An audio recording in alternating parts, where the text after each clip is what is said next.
Mesdames et messieurs, je vous dis bonsoir. Puisqu'il est 19 heures, je vous dis bonsoir, mesdames et messieurs. Bonsoir, bonsoir, bonsoir à tout le monde. Heureux de vous retrouver en ce début d'année.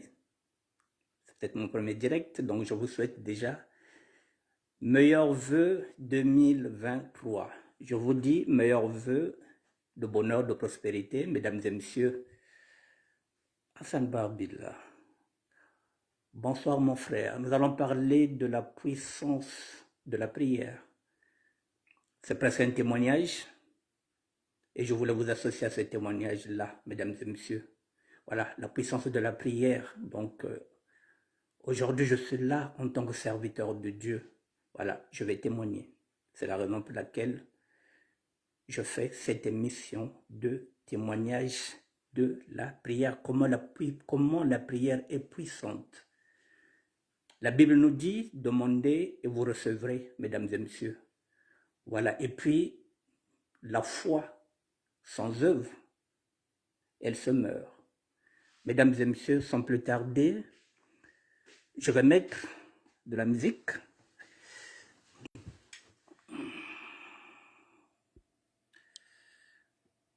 Je vais commencer à travers ce chant-là que j'avais écrit il y a 24 ans de cela. Je chantais une maman qui avait jeté l'enfant en mer. Donc, un enfant, on ne le jette pas. Voilà, donc, mesdames et messieurs, je vous fais écouter. On ne jette pas un enfant dans la mer parce qu'on ne sait pas ce qu'un enfant peut devenir demain. Mon témoignage aujourd'hui, il s'agit d'une fille de 23 ans qui est en train de me tendre la main. C'est pourquoi je vous fais écouter cette chanson rapidement. Kulosani mwana mukabine. Parce que zebia ku mwana mbaje nchikaba. Kuloso mwana kabine vengeza beze mwana mbasika nke vwanda. Kubwaka mwana tena kacha kabine oebite mwana. Akuzala nini. C'est ce témoignage-là, mesdames et messieurs. La puissance de la prière, mesdames et messieurs. Dans 2 minutes, nous allons commencer.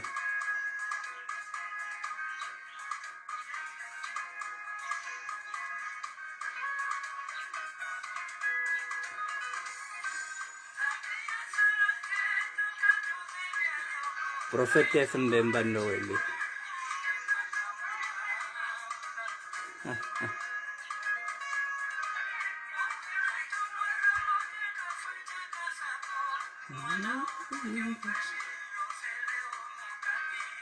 Voilà, je m'arrête là et je vais commencer mon direct. Mesdames et messieurs, voici le titre de mon direct, la puissance de la prière. Si vous regardez ce titre, il y a 4 mois, j'avais fait quel est mon bilan en tant qu'évangéliste. Est-ce qu'il était positif ou négatif? Il y a 4 mois de cela, j'avais fait ce bilan-là, Edna Beka. Sur ce bilan, j'avais dit qu'il n'était pas négatif.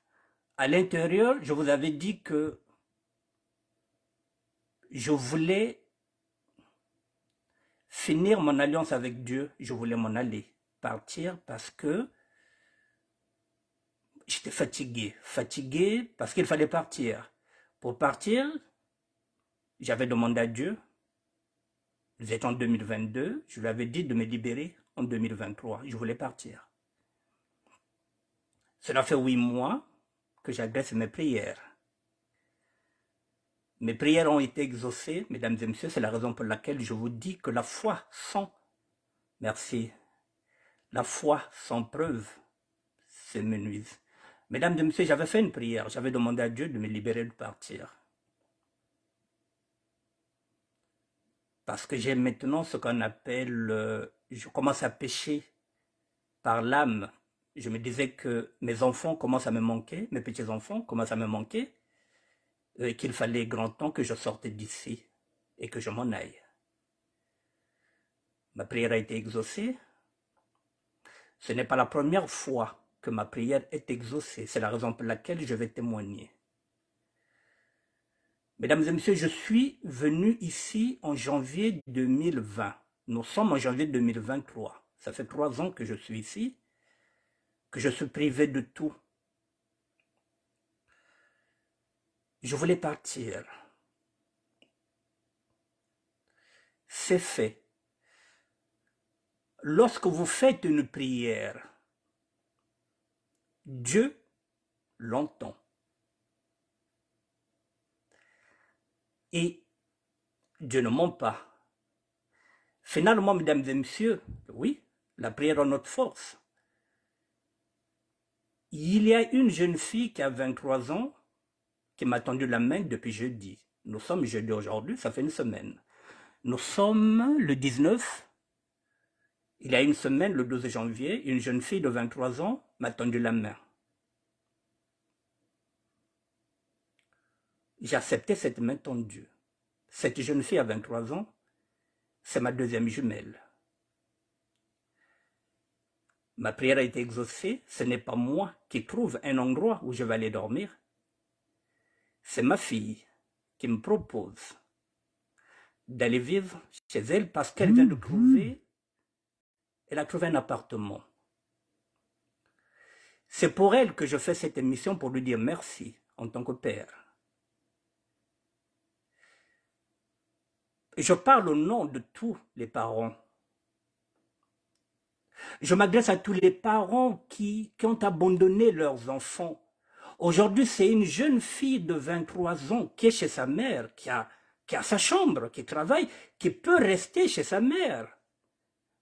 Mais non, qui s'est décidé d'aller chercher un appartement pour tirer son père de cette merde, si on peut dire une merde. Une jeune fille de 23 ans qui est chez sa mère, qui a pris ses responsabilités et qui m'a dit, papa, maintenant tu viens. C'est cette main tendue-là que je ne peux pas refuser. J'avais fait une prière pour partir et Dieu passe par ma fille pour lui donner un appartement. Alors qu'elle est bien chez sa mère, elle a sa chambre, elle peut rester là. Elle a à peine 23 ans. C'est ma deuxième jumelle, mesdames et messieurs.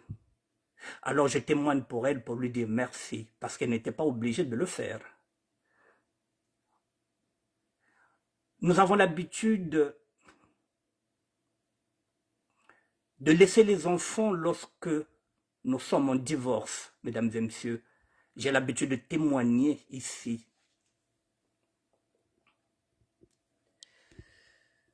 Excusez-moi.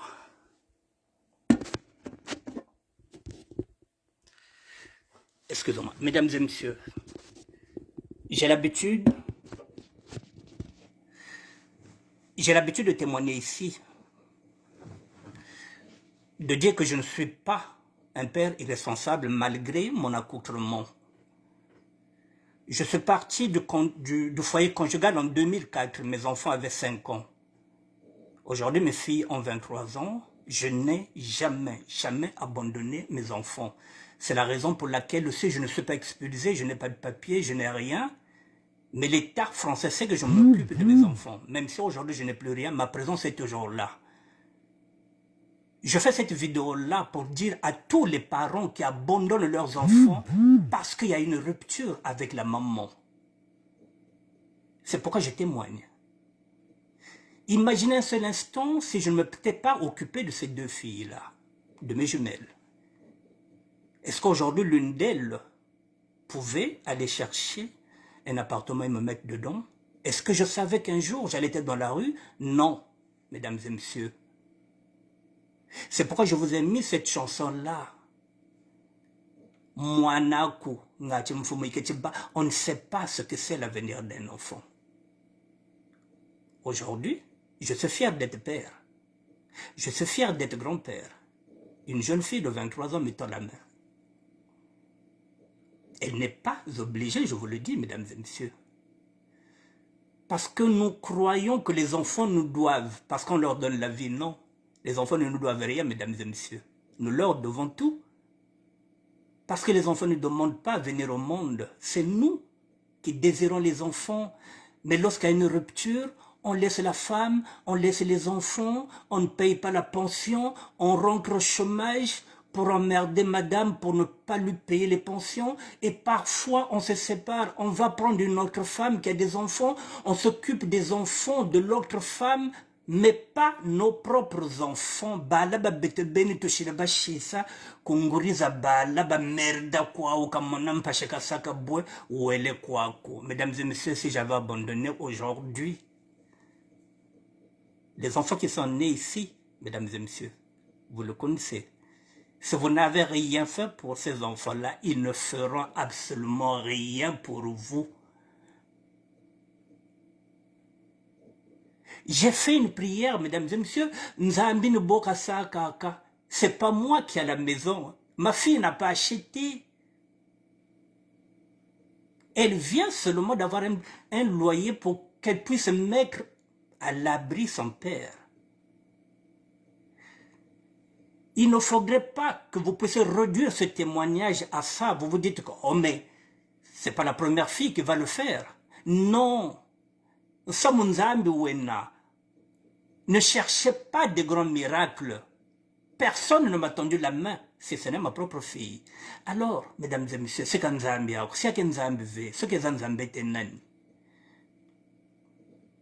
c'est Dieu qui agit. Et vous allez vous dire, oh bon, mais c'est rien ça. Non, il ne faut pas dire que c'est rien. Parce que ça fait 3 ans que je suis ici, personne ne m'a tendu la main.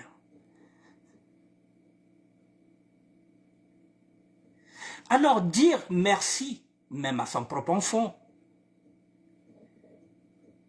Savoir dire merci, mesdames et messieurs, c'est remercier Dieu. Je suis en train de glorifier le Seigneur. Je suis en train de glorifier parce que toutes les prières que j'ai faites sont réalisables. Elles ont été réalisées.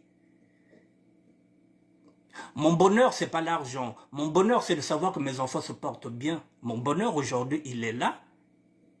Dans peu de temps, je sors d'ici. Je m'en irai vivre chez ma fille. Qu'est-ce que vous cherchez comme bonheur? Qu'est-ce que vous cherchez comme prospérité, mesdames et messieurs? C'est l'argent? Mais je suis un père comblé, je suis heureux, je voulais partager ça avec vous, mesdames et messieurs. C'est bien beau de prendre nos vêtements et venir les mettre sur les réseaux sociaux d'Ourakouakou.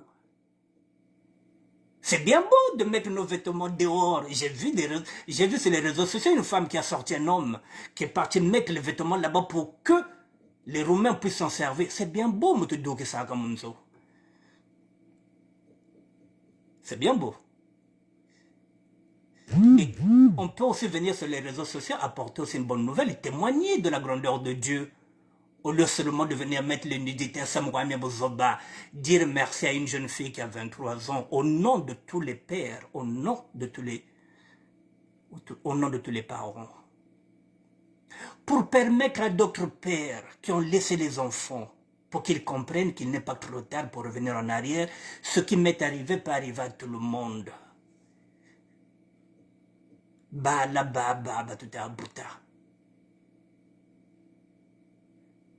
Ce sont les mêmes qui peuvent nous tirer vers le haut lorsque nous serons vieux ou vieilles. Mais il faut qu'on s'en occupe.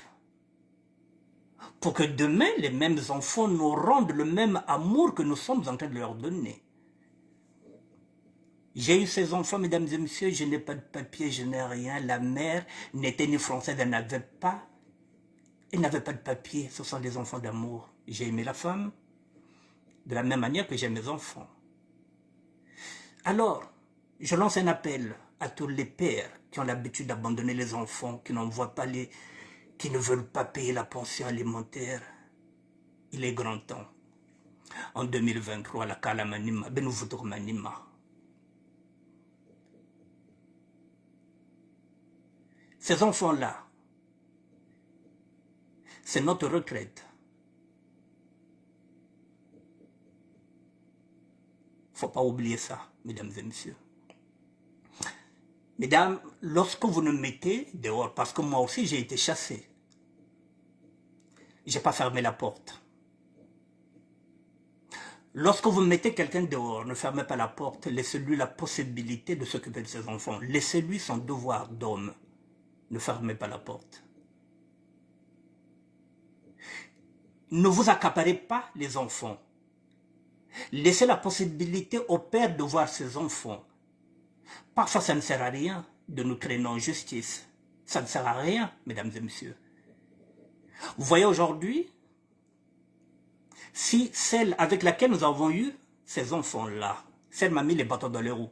Aujourd'hui, ça signifie quoi? 6 et comme 9. Qui peut intervenir dans une relation fusionnelle entre un père et sa fille? Ou bien qui peut intervenir dans une relation fusionnelle entre un fils et sa mère? Personne ne peut intervenir. Nebubanguri, tu peux mettre les bateaux dans les roues, mais si la fille aime son père, madame, tu peux monter, tu peux faire ce que tu veux, ça ne changera absolument rien. Monsieur, c'est pareil, tu peux te séparer avec une femme, tu peux monter tes enfants contre cette femme-là, mais si les enfants aiment leur mère, tu peux courir, ça ne changera rien. Donc ça ne sert à rien qu'on se prenne la tête lorsque nous sommes en divorce, lorsque nous sommes en séparation, ça ne sert à rien. Cherchons intérêt d'entente par rapport aux enfants. Je voudrais remercier cette jeune fille qui a 24 ans, qui m'a fait une surprise, me dit, papa, viens. Je suis ravi, mesdames et messieurs, vous ne pouvez pas comprendre comment je suis ravi.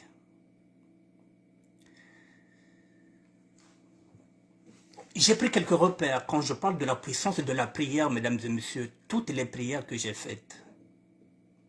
Lorsque j'étais dans la rue, je vais vous donner quelques repères que j'ai pris pour que vous compreniez. Je suis là depuis janvier 2020, janvier 2023, ça fait 3 ans que je suis là, c'est la première fois. Comme étant la main, je ne peux pas la refuser cette main-là, je la prends.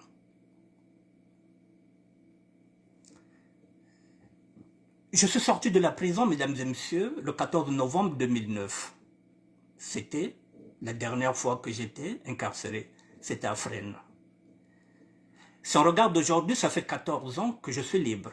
J'ai eu 3 refus de carte de séjour.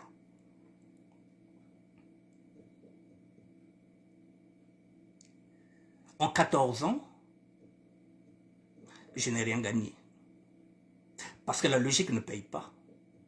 Ça fait 14 ans. Pas de carte de séjour. 3 refus de carte de séjour. À quoi ça sert de continuer de rester ici? Ce sont les questions que je me suis posées. Ça fait 14 ans que j'attends un titre de séjour.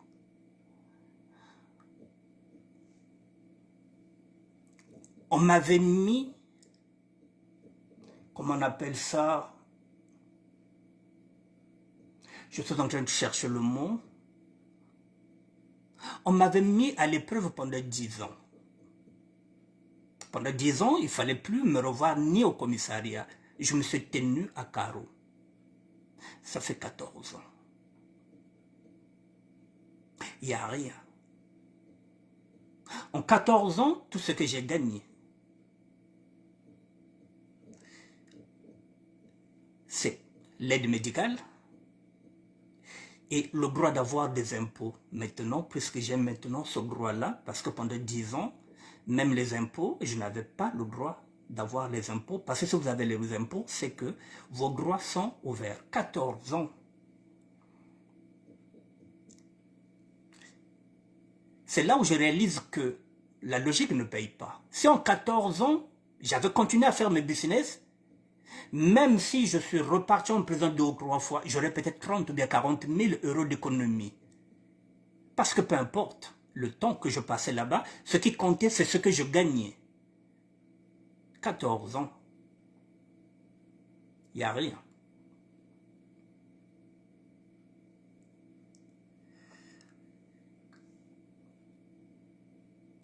Le 14 novembre 2014, je suis parti sur ce chemin-là. J'ai tout abandonné pour partir.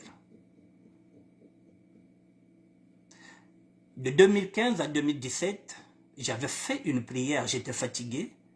Je voulais que Dieu mette une personne sur ma route pour m'aider à me soulager le sac que j'avais, c'est-à-dire que une année dans la rue, j'étais épuisé. Dieu avait mis sur ma route une femme qui est propriétaire. J'ai fait 2 ans avec cette personne. C'était un break. Dans cette prière, j'avais demandé à Dieu qu'il mette en route une personne qui allait me soulager. Je n'avais pas demandé une femme, donc j'avais mal demandé. Je vous parle de la nuance lorsqu'on fait une prière. J'avais demandé que Dieu mette sur ma route une personne qui allait me soulager, qui allait m'aider. Parce que j'étais fatigué. Mais je n'avais pas formulé que Dieu, j'ai besoin d'une femme. J'avais mal formulé. Et finalement, je me suis reposé 2 ans. Comme j'avais formulé cette prière.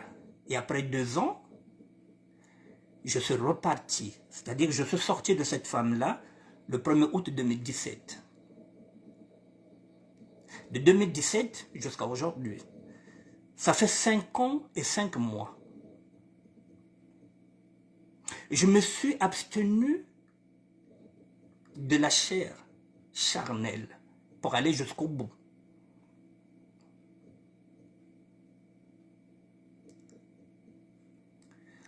En 2020, j'ai fait une prière lorsque j'étais à la boulangerie. C'est-à-dire là où j'étais avant que je vienne. J'ai demandé à Dieu, j'étais fatigué d'être dans une structure où il fallait se réveiller à 8h30 et revenir à 19h.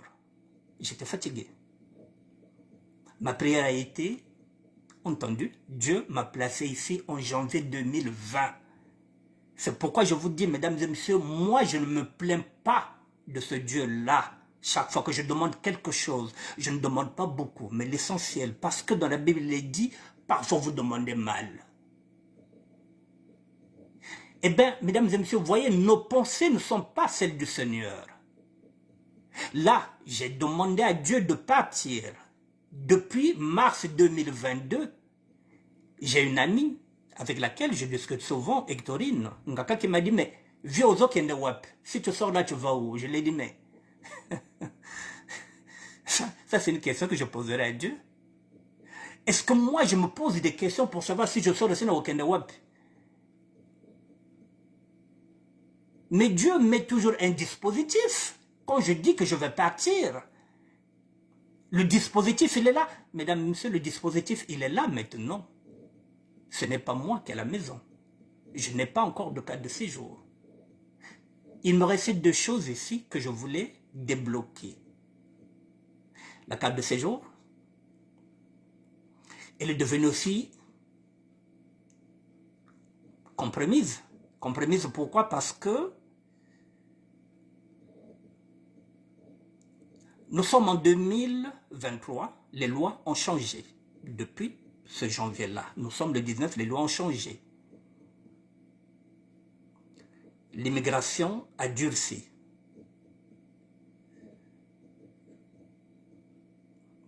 Je suis parti voir l'avocate.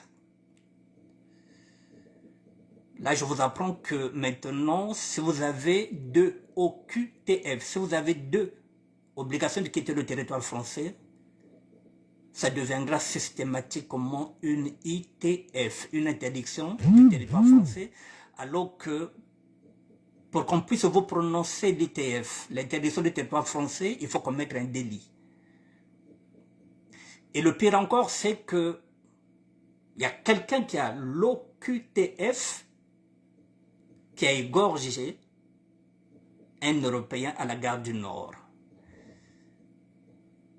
C'est chaud maintenant là, avec cette actualité-là, pour obtenir une carte de séjour si vous avez l'OQTF. Moi, je n'ai plus tout ça, mais mon casier judiciaire ne plaide pas en ma cause. Parce qu'il se contente toujours, il regarde toujours mon casier judiciaire que j'ai fait 17 prisons alors que je ne fais plus. Donc, le mot réinsertion est un mot vain. Ça fait 14 ans que j'attends la réinsertion, elle ne vient pas, mesdames et messieurs. C'est un mot vain. C'est faux. J'en suis la preuve. Les prêtres catholiques ont intervenu, mais le préfet ne veut rien comprendre. Alors, si je reste ici, c'est pour faire quoi? Qu'est-ce qui prouve que dans un an, le préfet me donnera le papier? Qu'est-ce qui prouve que je n'aurai pas encore un autre refus? Si j'en ai connu 3, je peux en connaître 4. Avec les temps qui courent, avec le durcissement des lois, maintenant, Marine Le Pen est en train de monter. Si vous regardez de l'autre côté, comment on appelle ça, Éric Zemmour, avec son parti Reconquête, est en train encore de monter en haut. Le climat n'est pas bon, je vous donne un exemple concret. Les Français ne veulent pas que Zinedine puisse être sélectionneur de l'équipe de France. Tout simplement parce qu'il est arabe. Déjà, ils ont un problème avec les Noirs qui sont à l'intérieur, qui sont les meilleurs. Alors, ils ont déjà un entraîneur français, donc ils préfèrent maintenir Didier Deschamps que de donner maintenant la sélection à Zinedine Zidane, un arabe avec des noirs dedans. L'équipe de France, il n'y aura plus de blancs à l'intérieur. C'est ce qui se joue là, mesdames et messieurs. Et pourtant, Zinedine Zidane a rendu beaucoup de services à l'équipe de France. Mais cette image-là ne passe pas.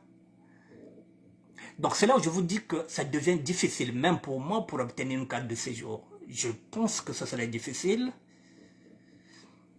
Mais je vais te laisser aux mains de Dieu. Je ne vais plus m'accrocher à la carte de séjour. Parce que là, il me restait 2 objectifs ici.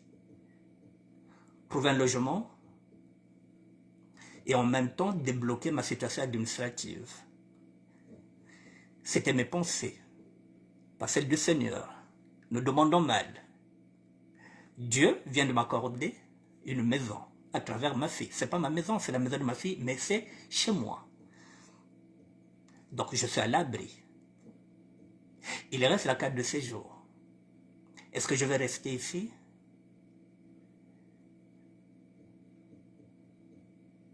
À quoi ça sert? Ici, c'est un mouroir. Qu'est-ce qui est mieux? C'est que je m'en aille. Je ne me focalise pas sur la carte de séjour. Je vous ai dit qu'en 14 ans, j'ai gagné seulement 2 choses. L'aide médicale et le droit, maintenant, d'avoir des fiches d'impôt. En 14 ans, c'est ce que j'ai gagné. Il n'y a pas autre chose. Parce que là, ça devient inquiétant, mesdames et messieurs. 14 ans, c'est beaucoup. Je pense que je ne peux pas faire encore plus. C'est la raison pour laquelle je me suis décidé de partir. Mais partir,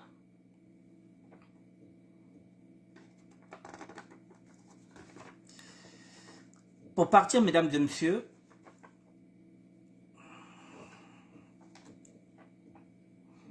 je me suis basé sur l'apôtre Paul.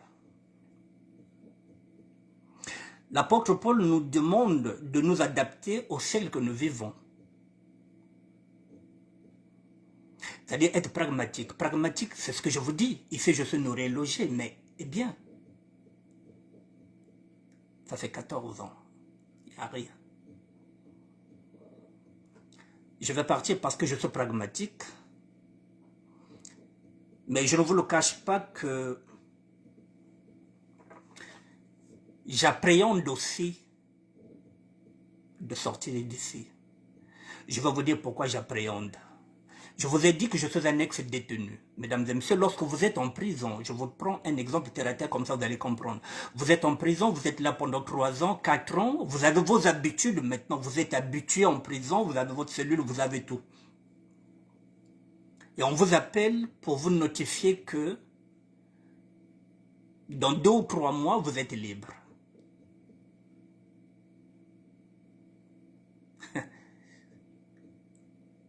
vous retombez sur terre. Parce que là, on vous dit que dans 3 mois, vous êtes libre. Vous allez maintenant commencer à gamberger, alors que vous étiez bien dans votre tête. Hein? Lorsque vous signez la date de la liberté, vous devrez vous projeter maintenant à l'extérieur.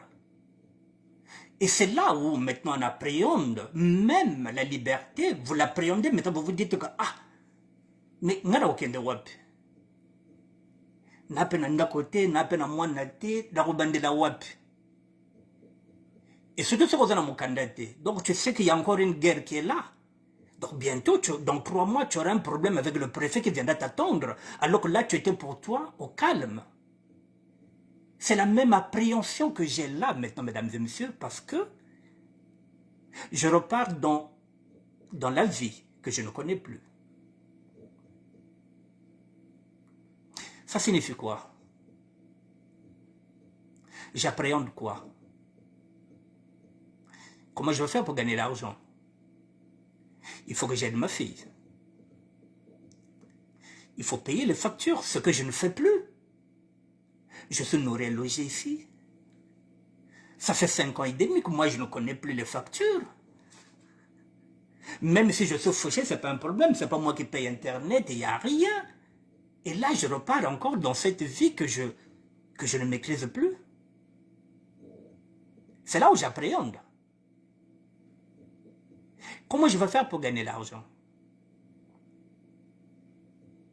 La seule chose que je sais faire, ce sont les escroqueries. Et pourtant, je suis devenu un serviteur de Dieu, c'est-à-dire que je ne peux plus avaler ce que j'ai craché, je ne peux plus repartir dans le business. Comment je vais faire pour gagner l'argent? Voilà l'appréhension, mesdames et messieurs. Mais là aussi, c'est à moi de faire confiance à ce Dieu-là. C'est à donner déjà une place à ma fille. Ma fille travaille, elle est salariée. C'est que Dieu a déjà mis tout le dispositif. Ce sont des questions que je ne me pose plus. Mais l'appréhension, c'est que je ne vais pas y aller maintenant. Je vous le dis, je prends le temps d'y aller. Ça peut être dans 1 mois, ça peut être dans 2 mois. Comme je vous ai dit, j'appréhende. J'irai doucement, doucement. J'irai d'abord les week-ends parce que c'est quelque chose que je ne sais plus vivre avec une autre personne. Mais heureusement que c'est ma propre fille. Vivre avec une femme aussi, j'appréhende parce que j'ai perdu les repères, j'ai perdu ce que c'est, comment vivre avec une femme. Il faut encore réapprendre à aimer, ce qui n'est pas évident.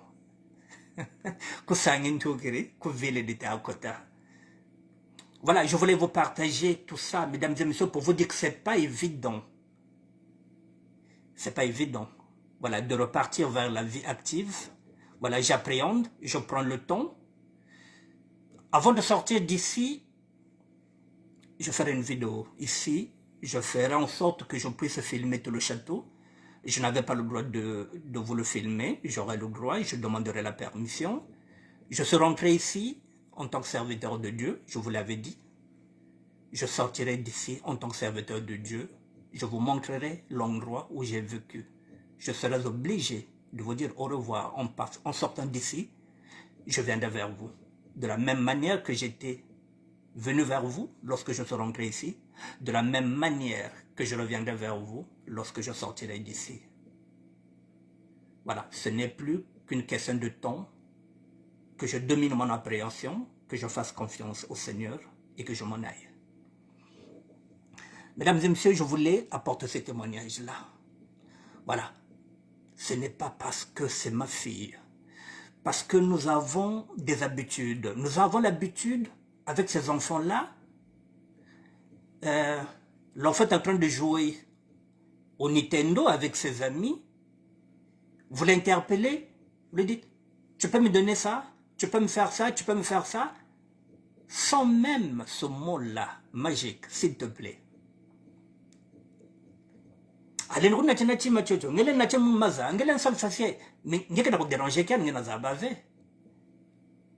Respectons nos enfants. Ce n'est pas parce que c'est un enfant qu'on ne peut pas dire merci. Ce n'est pas parce que c'est votre enfant que vous ne pouvez pas lui dire, s'il vous plaît, s'il te plaît, mon fils, va me chercher ça. Apprenons à mieux parler avec nos enfants, avec respect.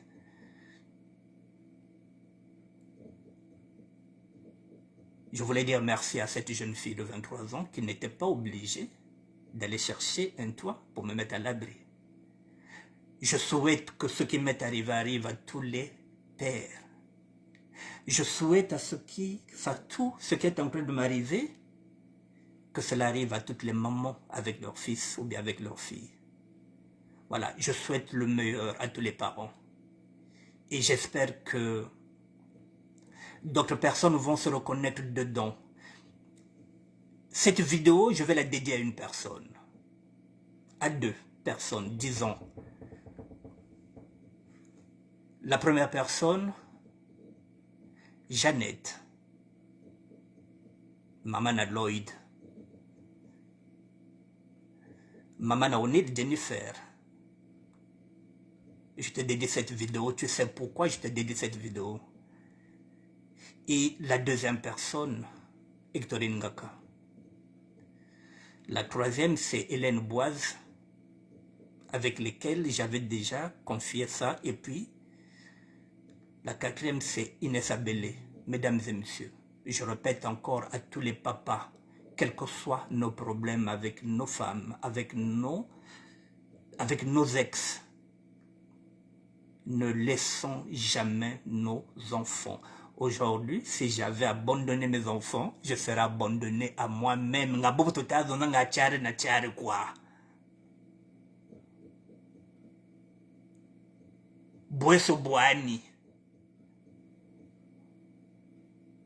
Voilà, mon devoir, mon amour de père a fini par payer. Et je dis merci.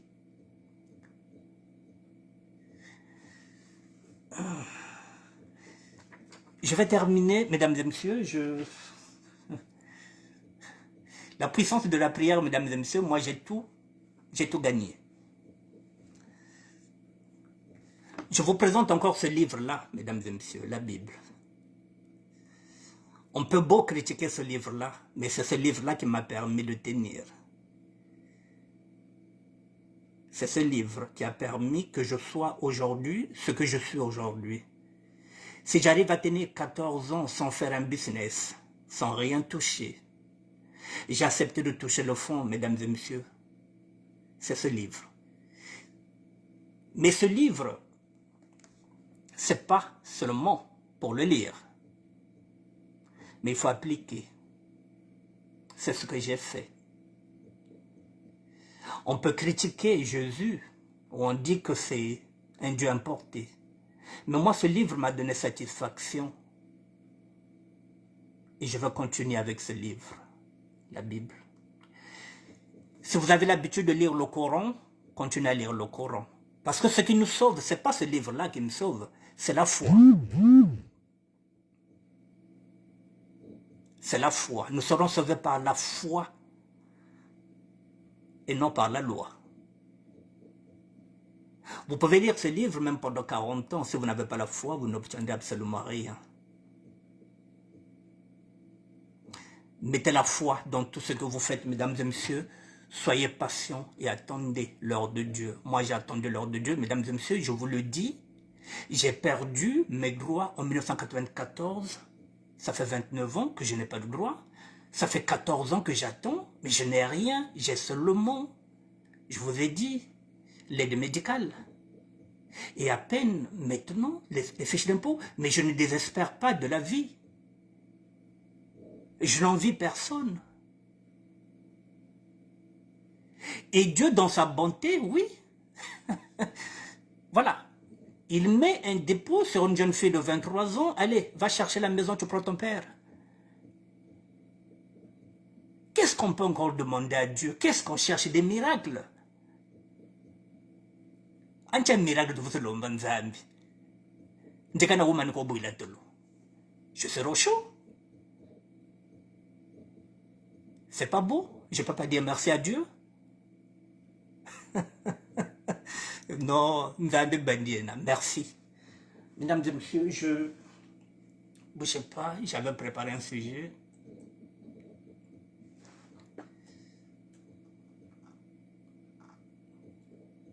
Continuez dans la prière, mesdames et messieurs, continuez dans la prière, ne doutez pas. Ne doutez pas.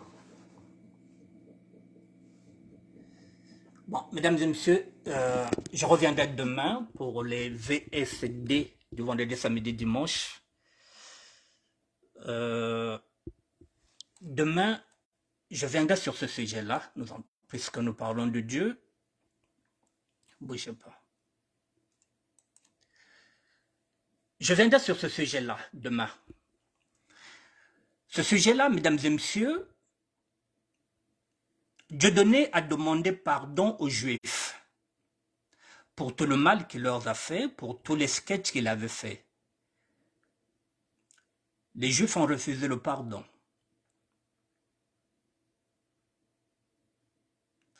Donc demain, je reviendrai sur ce sujet-là.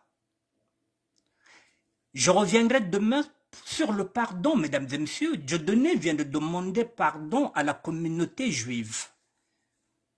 La communauté juive est en train de refuser le pardon. Parce qu'il y en a qui nous disent que oh, le pardon, mais le pardon, mesdames et messieurs, il faut faire très attention avec le pardon. Voilà une communauté juive qui vient de refuser le pardon de Dieudonné.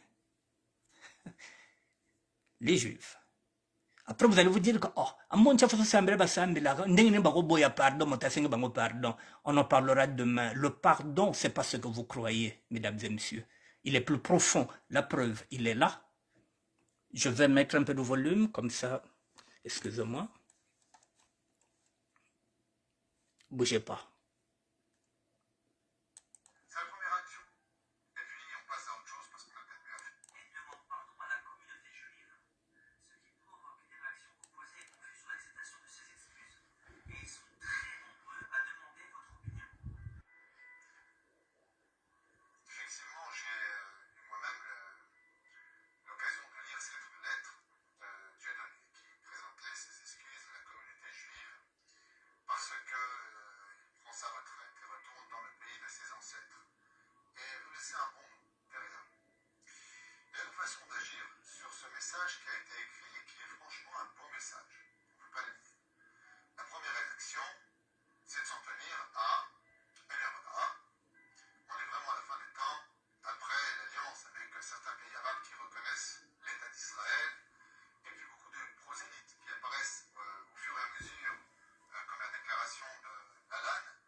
Vous voyez, mesdames et messieurs, nous allons reparler demain.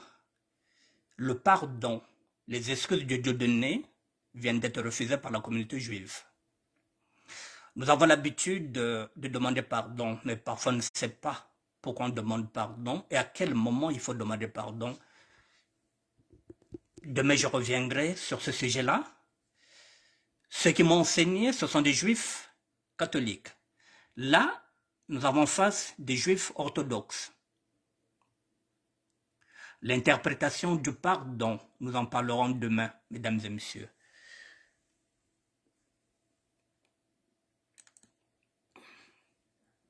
Le deuxième sujet de demain. Je vous le dis, le deuxième sujet de demain, c'est celui-là. Je vais quand même m'attaquer à ce dossier-là.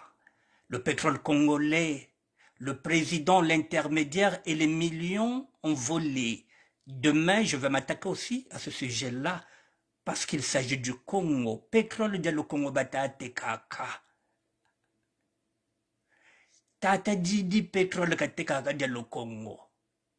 En complicité avec Lucien et Bata. Et Bata vend le pétrole et l'argent ne vient pas chez les Congolais. L'argent va directement dans les poches du chef de l'État. Bete de ton monakam pashi baoni batekaka pétrole. Brateka pétrole le anambongo gumfumu. Donc le chef de l'État vend notre pétrole en passant par Lucien et Bata. Et il met tout l'argent dans ses propres comptes. Pendant ce temps, le Congo est en train de vivre dans l'eau. Tempête sur tempête, il n'y a rien. Les gens n'ont même pas l'argent. Le chef de l'État vend notre pétrole et il met l'argent dans ses poches. On en parlera demain, mesdames et messieurs. Pétrole et diète. Oh là là. Je vous dis bonsoir, mesdames et messieurs. Allez, Denanouka. Garcia Buesso, merci d'être là. Je serai là demain. On va parler de des sujets, le pardon, et puis l'argent de pétrole, Mbongozeto. Donc on va demander au chef de l'État où est-ce qu'il a mis notre argent.